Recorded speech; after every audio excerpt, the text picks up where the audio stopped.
Buenas. Nosotros vamos a hablar sobre los estados financieros, los cuales son informes que emite una empresa para saber cómo se encuentra la situación financiera de una empresa, valga la redundancia.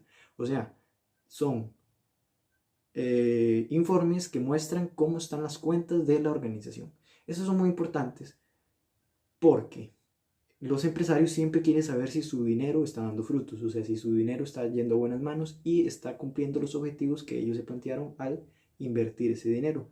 Por medio de los estados financieros, esta es una manera en la que ellos pueden saber si está dando frutos. Hay muchas personas que están interesadas en los estados financieros. Los primeros serían los socios, que ellos, como lo acabo de mencionar, quieren saber si su dinero está en buenas manos, si da resultados, si cumple los objetivos y si vale la pena seguir invirtiendo, porque nunca va a valer la pena invertir en una empresa que no dé resultados. Los segundos serían los bancos y sería una situación parecida a la anterior. Los bancos quieren saber si vale la pena financiar una empresa, si darle crédito, si, si darle un préstamo y para saber si ellos les van a dar resultado y si le van a devolver ese dinero, una manera de saber si ellos no tienen, si es una empresa que no tiene pérdidas, es por medio de los estados financieros. Los terceros en usar los estados financieros son los proveedores y los clientes para saber si vale la pena entablar una negociación y hacer, bueno, sí, hacer negocios con esa empresa y saber si ésta le va a dar a usted resultados. Lo primero que tenemos es que hay varios tipos de estados financieros. El primero que vamos son cuatro y en el curso se ven tres. El primero que tenemos sería el estado de variación contable. Estos habla sobre el ingreso habla sobre el ingreso que tuvo la empresa, sobre los gastos que se subdividen en varios tipos y este da directamente ganancias o pérdidas y se le agrega el impuesto sobre la renta. Después tenemos la variación de capital, el cual es los cambios en la inversión por parte de los inversores. Y en este ya se puede ver la ganancia neta o la pérdida neta. Y por último sería el estado de la situación financiera, el cual es una ecuación contable en la cual se puede ver los gastos, bueno, no gastos, sino los activos que se dividen en corrientes y no corrientes y los pasivos que se dividen en corrientes y no corrientes. Este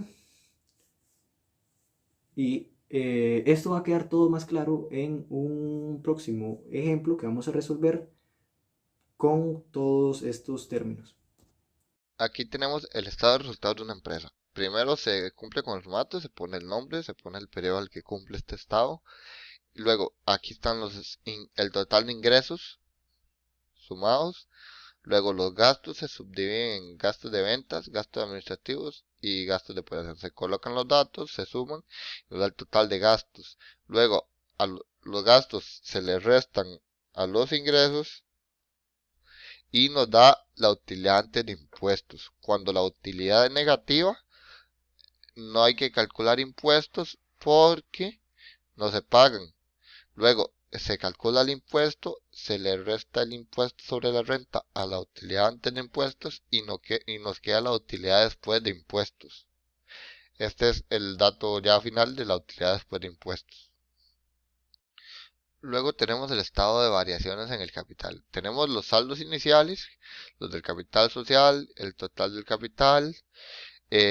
Luego tenemos la utilidad neta del periodo, que esto lo sacamos en el estado anterior. eh, y los dividendos. Estos son lo que se le paga a los socios de las ganancias que genera la empresa. En este caso, cuando se suman columnas y filas, eh, nos sumamos aquí el capital saldo final, nos dan los saldos finales del periodo, que es el capital social, las utilidades retenidas, y al final nos da el saldo final del total del capital, que sería este de aquí. Así vemos las variaciones del capital y siempre recordar que hay que cumplir con el formato de poner el nombre de la empresa y el periodo al que cumple este estado. Luego, el estado de situación financiera, igual se cumple el mismo formato, nombre y el periodo al que cumple. Primero se colocan los activos, se dividen activos corrientes y no corrientes. Se colocan del activo más corriente al menos corriente. al igual que los no corrientes, del más no corriente al menos no corriente. Se colocan los datos cumpliendo lo de la ecuación, el formato de la ecuación contable, se hace la sumatoria. Luego con los pasivos igual, los pasivos corrientes, del más corriente al menos corriente y del más no corriente al menos no corriente. Luego se da el total de pasivos, se hace la sumatoria, el capital contable, que ya lo teníamos antes por lo que hicimos, y el total de pasivo más capital. Este dato tiene que darnos igual al de los activos, para que esté bien hecho el estado de situación financiera, si no, algo hicimos mal.